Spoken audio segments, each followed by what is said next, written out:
Olá, seguidores. No vídeo de hoje eu vou falar sobre o bicho-papão da alavancagem. A alavancagem que meio que vira um palavrão aqui entre investidores de fundos de tijolos, né? Tenho visto muitos investidores mesmo aqui com medo dessa palavrinha. E tô até sendo um pouco repetitivo nessa questão de alavancagem, tem saído muitos vídeos sobre isso, mas provavelmente a dúvida mais comum que eu vejo aqui na minha caixa de comentários, tá? Essa questão de alavancagem, muitos investidores com medo aqui de alavancagem, e realmente tivemos aqui muitos casos bem dramáticos envolvendo alavancagem, mas como vem dizendo há bastante tempo, tem que analisar caso a caso, tá? Isso aqui é um mito de que toda alavancagem é destrutiva. Então, aqui nesse vídeo, vou ensinar vocês a saber quando se preocupar com uma alavancagem, tá? Quando que você tem que realmente ter atenção com a alavancagem. Aqui é o Thiago PS, seu canal Fique Esperto. Então, essa dúvida, ela veio aqui do Leonardo Silva. É uma dúvida aqui, vou ler para vocês. Show! O que me impressiona nesse FII é que, pelo informe mensal, ele tem 20 milhões de caixa, outros valores líquidos são irrelevantes, e a dívida de 360 milhões de reais. Parece bem desproporcional. O que eu respondi para ele é que as parcelas da dívida não são concentradas, o que implica em não geração de estresse curto e médio prazo. O fundo consegue lidar muito bem com a alavancagem. Aqui ele está com medo aqui do fato do fundo ter 20 milhões em caixas, uma dívida bem mais alta. Mas, enfim, a intenção aqui desse vídeo não é tanto focar em casos isolados, tá?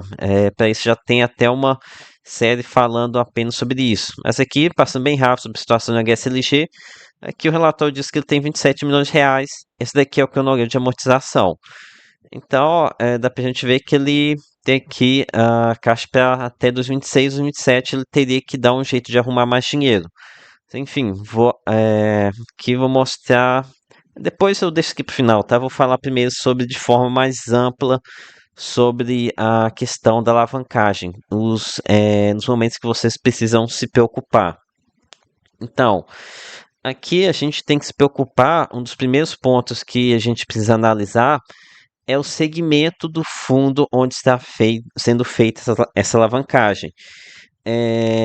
Isso aqui depende muito se o segmento que a gente está lidando ele é cíclico ou não. Por exemplo, as lajes corporativas. Aqui, quem me conhece há mais tempo sabe que eu tenho uma bronca enorme com lajes corporativas, né? Meio que tem até uma birra com lajes pelo tempo que eu sofri aqui em lajes corporativas.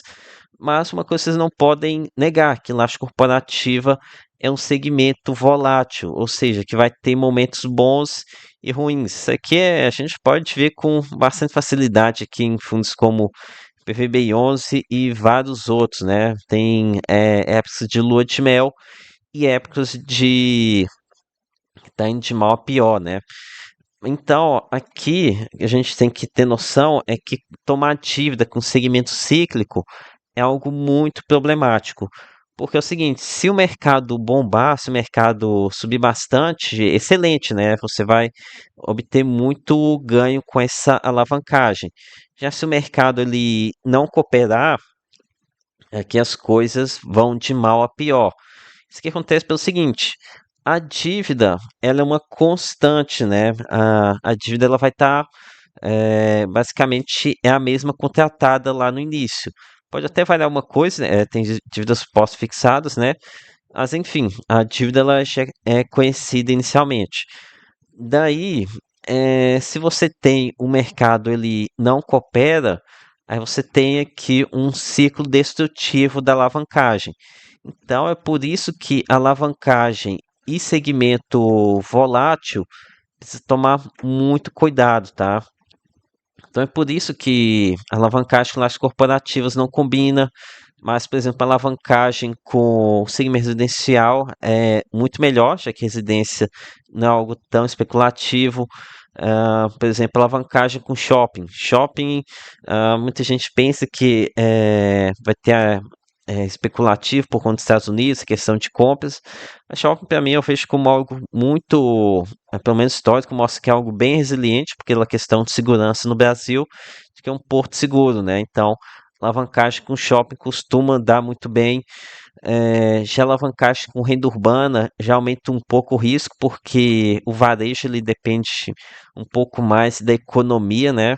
Então aqui tem que tomar cuidado, a não ser que seja um varejo alimentício que é mais resiliente, mas enfim, essa questão do quão volátil é o segmento, ela é fundamental para a gente saber se a alavancagem vai ter sucesso ou não.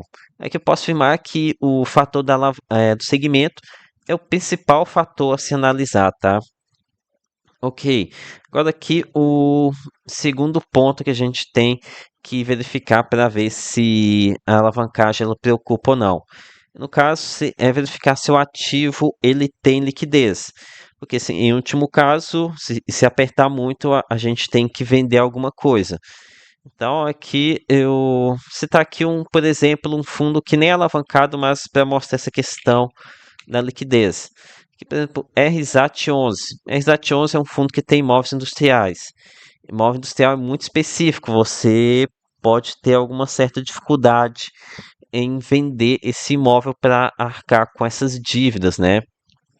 Então, isso daqui tem que tomar bastante cuidado, tá? Quando você mistura alavancagem com imóveis sem muita liquidez. E o inverso é válido. Quanto maior a liquidez dos imóveis que você compra, mais menos alavancagem ela preocupa, porque você tem mais válvulas de escape. Agora aqui, outro ponto para se preocupar com alavancagem é a questão da carência. Mas aqui nem é questão de se preocupar com o fundo se enrolar aqui com a dívida, ter deterioração de patrimônio, mas principalmente a questão da carência, a preocupação com o aumento da complexidade do fundo, da complexidade do fundo, porque a carência ela infla a renda, né? Infla a renda no curto prazo, e isso aqui faz com que o mercado pode vir a precificar esse fundo como se essa renda fosse a real, a recorrente do fundo, entanto é uma renda que ela está inflada, né? Para quem aqui é mais iniciante, vou explicar essa questão da renda inflada. Imagine que você pegue R$ 100.000 emprestados com seu tio para você comprar fundos imobiliários e ele vai te dar uma carência de um ano. Então, durante esse ano, você vai lá, compra fundos imobiliários, começa a aumentar a sua renda de forma expressiva, né? No entanto, daí depois de um ano, o custo da dívida com esse seu tio ele começa a ser incorrido. Aqui nesse caso, pegar, por exemplo, 1% ao mês de custo para essa empréstimo de R$ 100.000 seu tio te fez. Então aí a coisa começa, aí você tem uma queda, né? Porque aí depois de um ano você tem que pagar esse custo da dívida para esse seu tio. Então é de forma bem boba aqui essa questão da, da, do impacto da carência sobre a alavancagem. Outro fator que é muito importante também é a questão do indexador. Que a experiência tem nos mostrado que tomar dívida em CDI pode ser algo muitíssimo perigoso. Somente quando a gente toma dívida em época de Selic baixa, né? É que a gente teve muito caso de gestores que acabaram se alavancando aqui pensando que a Selic ia se manter baixa, acabou algo que não se concretizou, né? E o fundo acabou tomando um ferro danado, que foi aconteceu principalmente aqui em EZ Tower B, no famoso BC Fund, no queridinho BC Fund. Então, essa questão, acho que tomar dívida em CDI já ficou provado pela experiência prática de que é algo muitíssimo perigoso. Então, sempre que você vê dívida CDI, preste bastante atenção. Olha, agora aqui outro ponto que a gente pode estudar aqui é sobre o tamanho da dívida. Aqui acho que é um ponto que a maioria dos investidores olha, mas para mim é um ponto secundário ou terciário, tá? Todos esses pontos que eu comentei aqui até agora, eu considero como mais importante do que o tamanho da dívida. É o seguinte, uma dívida de 30%, uma alavancagem de 30% num fundo de shopping, não me preocupa, tá? Não, se ela for bem estruturada, se o gestor tiver comprado bons ativos, não me preocupa. Já agora, se essa dívida for num fundo de lajes, aí já começa a me preocupar bem mais, sabe? Então, eu não consigo definir para vocês um tamanho de dívida a partir da qual a gente tem que se preocupar. Vai depender muito desses fatores que eu acabei de comentar com vocês.